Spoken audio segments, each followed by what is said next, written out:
ஓம் cream ஆதித்யாய சோமாய மங்களாய புதாயஜ குரு சுக்ர சனிப்பியச்ச ராகவே கேதவே நமக.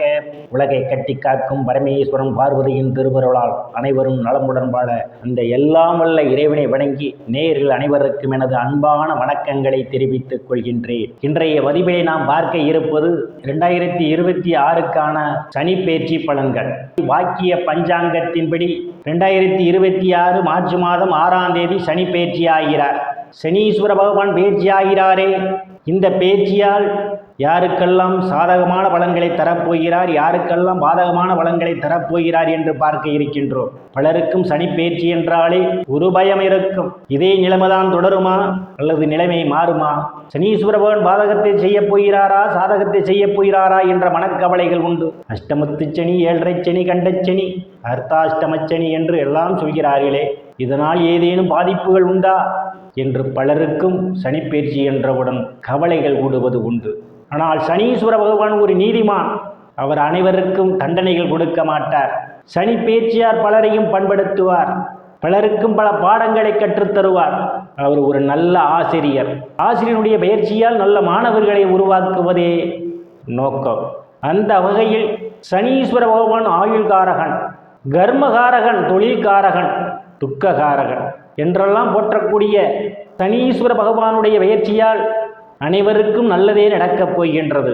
உங்களுடைய சொல்லோ செயலோ பிறரை பாதிக்காதது வரை சனி பெயர்ச்சியால் எந்த ஒரு பாதகமும் நடைபெறப் போவதில்லை. சாதகமான பலன்களே நடக்கும். உங்களுடைய செயல் பிறருக்கு தொந்தரவுகள் தரும் வகையில் இருந்தால் உங்களுக்கு கட்டாயம் பாதிப்புகள் ஏற்படும். ஆகவே உங்களுடைய செயலும் சொல்லும் பிறரை பாதிக்காமல் நடந்து கொள்ளும் நபர்களுக்கு சனி பகவானுடைய பெயர்ச்சியால் எந்த ஒரு தொந்தரவும் உங்களுக்கு வரப்போவதில்லை. கவலைப்பட வேண்டாம். சிலருக்கு ஏழரை சனி, அஷ்டமத்து சனி நடைபெறும் போது சுப நிகழ்ச்சிகள் அந்த வீட்டிலே நடைபெறும். பூமி, வீடு, வாகனம் வாங்குவதற்கான யோக அமைப்புகளும் கிடைக்கும். குழந்தை பேரும் உண்டு. அது எப்படி? அப்படி என்றால் அஷ்டமத்து சனியோ ஏழரை சனியோ எந்த ஒரு பாதிப்பையும் தராதா என்ற கேள்வியும் ஏற்படலாம். ஒரு கிரகம் கோச்சார ரீதியாக பயணம் செய்யும் போது அவர் எந்த வீட்டுக்கு அதிபதியோ அந்த வீட்டுக்கான பலன்களையும் அவர் எந்த வீட்டில் பயணம் செய்கிறாரோ அந்த வீட்டின் வழியாக கட்டாயம் கொடுப்பார். உங்களுடைய சுய சாதகத்தில் எந்த கிரகத்தின் மீது இந்த கோச்சார சனி பயணம் செய்கிறாரோ அதற்கு ஏற்றால் போலும் பலன்களை மாறுப்பார். அந்த வகையில் சனீஸ்வர பகவான் இந்த ஆண்டு கும்ப ராசியிலிருந்து மீன ராசிக்கு இடப்பெயர்ச்சி ஆகிறார். உங்களுடைய சுய சாதகத்தில் மீன ராசியிலே சூரியன் பயணம் செய்து கொண்டிருக்கும் போது நீங்கள் பிறந்தவர்களுக்கு அந்த சூரியன் மேல் இந்த சனீஸ்வர பகவான் பயணம் செய்யும் போது என்ன பலன்கள் நடக்கும் என்றால், நீங்கள் தொழில் செய்து கொண்டிருப்பவர்களாக இருந்தால் உங்கள் தொழிலிலே உங்களுக்கும் உங்கள் வேலைக்காரர்களுக்கும் இடையே பிரச்சனைகள் வருவதற்கான ஒரு சூழல் உண்டு. உங்களுக்கும் உங்கள் மகனுக்கும் இடையே பிரச்சனைகள் வரும். அரசு வகையிலே சில தொந்தரவுகளும் வருவதற்கான ஒரு சூழல் உண்டு. ஒருவேளை உங்களுடைய சுய சாதகத்தில் மீன ராசியிலே சந்திர பகவான் பயணம் செய்து கொண்டிருக்கும் போது பிறந்தவர்களுக்கு சனி பகவான் சந்திரன் மீது பயணம் செய்யும் போது தொழில் செய்பவர்களுக்கெல்லாம் வேலைகள் அதிகமாக கிடைக்கும். ஆனால் வருமானம் குறைவாக இருக்கும். லாபத்தை அதிகமாக எதிர்பார்க்க முடியாது. சுபகாரியங்கள் தடைபட்டு பின்பு நடக்கும்.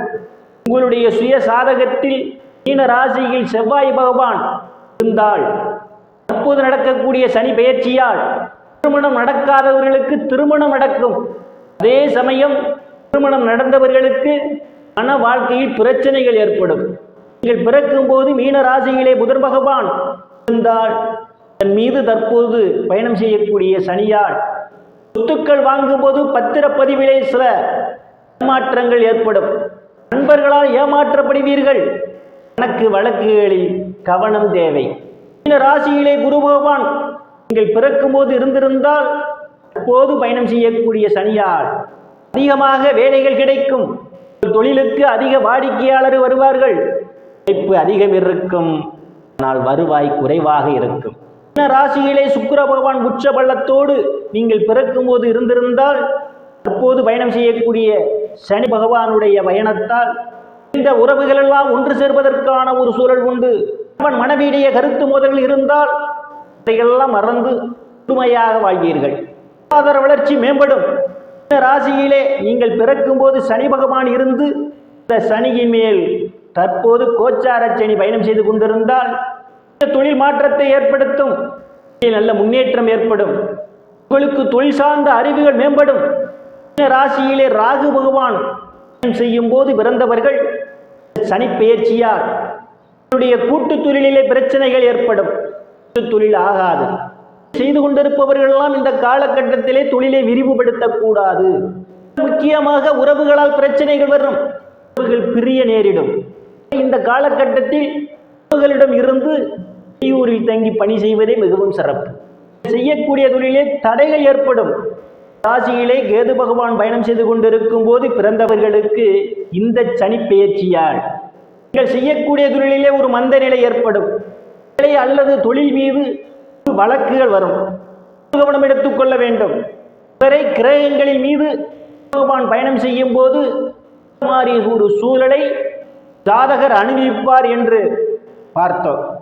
இந்த சனியால் ஒரு ராசிக்கும் வகையான பலன்களை போகிறார் என்று சொல்லக்கூடிய பலன்கள் அனைத்தும் ரீதியான உலக மக்கள் அனைவருக்குமான பொது பலன்கள். சுய சாதகத்தில் கிரகங்கள் இருந்த நிலைமையும் தற்போது நடக்கக்கூடிய தசாபுத்தியின் கணக்கில் எடுத்துக்கொண்டு பலன்கள் எடுக்கும் போதுதான் துல்லியமான பலன்களை எடுக்க முடியும். துல்லியமான பலன்கள் நீங்கள் தெரிந்து கொள்ள விரும்பினால் பெயர், பிறந்த தேதி, பிறந்த நேரம், பிறந்த ஊர் ஆகியவற்றை எனது வாட்ஸ்அப் எண்ணிற்கு அனுப்பி வைத்து பலன்களை தெரிந்து கொள்ளலாம், உரிய கட்டணம் செலுத்தி. சனீஸ்வர பகவானால் ஏறக்கூடிய இருந்து விடுபடுவதற்கு பரிகாரங்களில் முதலில் நான் உங்களுக்கு அவர்கள் தங்களுக்கு முடிந்த பரிகாரங்களை செய்து பயனடையுங்கள். அன்றாட செய்யக்கூடிய பகவானால் தற்போது கெடுதல் பலன்கள் நடைபெறப் போகிறது என்று நீங்கள் நினைத்தால் பரிகாரங்களை செய்து பார்த்துக் கொள்வது மிகவும் நல்லது. நீங்கள் செய்யக்கூடிய செயல்களே அவர்களுக்கு உரிய மரியாதை கொடுக்க வேண்டும். பணி செய்யக்கூடிய இடத்திலே கடைநிலை பணியாளர்களுக்கு உரிய மரியாதை கொடுக்க வேண்டும். கேட்டு வருபவர்களை அவர்களுக்கு வழங்க வேண்டும். தொழிலாளர்களுக்கு வகையிலும் கூலியை குறைக்காமல் கூலி கொடுக்க வேண்டும். ஊனமுற்றவர்களுக்கு செய்வது மிகவும் சிறப்பு. மக்களுக்கு அவ்வப்போது தேவையான உதவிகள் உங்களால் முடிந்த அளவு செய்வது. உள்ள எல்லை காவல் தெய்வத்தை ஒரு முறையாவது சென்று வழிபடுவது மிகவும் சிறப்பு.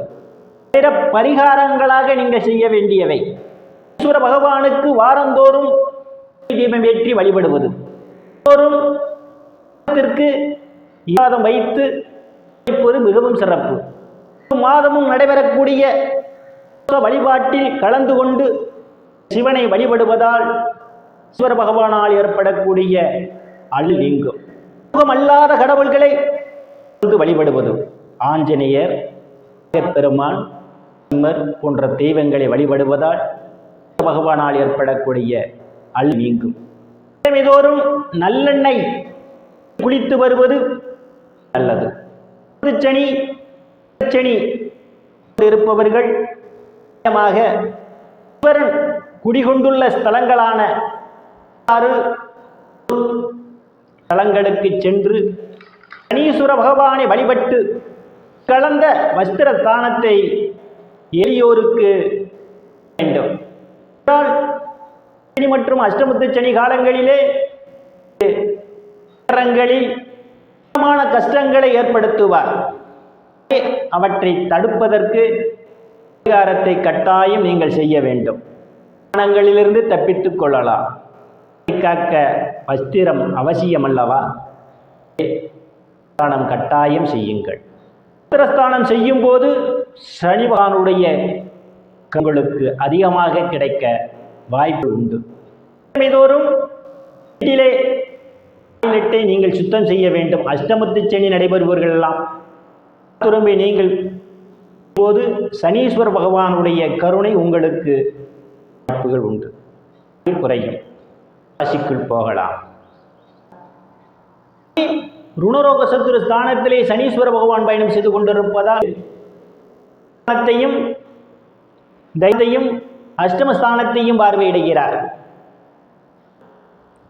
ஆசைப்படுவவர்களும் கடலில் இருந்து வீழ்வதற்கான ஒரு சூழல் உண்டு. வாங்கிய கடனில் ஒரு சிறு தொகையாவது அசலிலே வர வைப்பீர்கள். ஏதேனும் பிரச்சனைகள் இருந்தால் உடல் ஆரோக்கியம் மேம்படும். எதிரிகளால் இதுவரை இருந்து வந்த பிரச்சனைகள் எல்லாம் தீர்ந்து எதிரிகளுடன் நல்ல நட்புணர்வு ஏற்படும். இடத்தில் சக பணியாளருடைய அன்பும் ஆதரவும் உங்களுக்கு நிறைந்திருக்கும். அவர்களால் அனுகூலமான பலன்கள் உண்டு. அனுசரித்து போவது நல்லது. அவர்களுக்கும் இடையே கருத்து மோதல்கள் ஏற்படும். இருந்து வந்த மனக்கசப்புகள் எல்லாம் மாறி நல்ல நட்புணர்வு ஏற்படும். பயணங்களால் தேவை.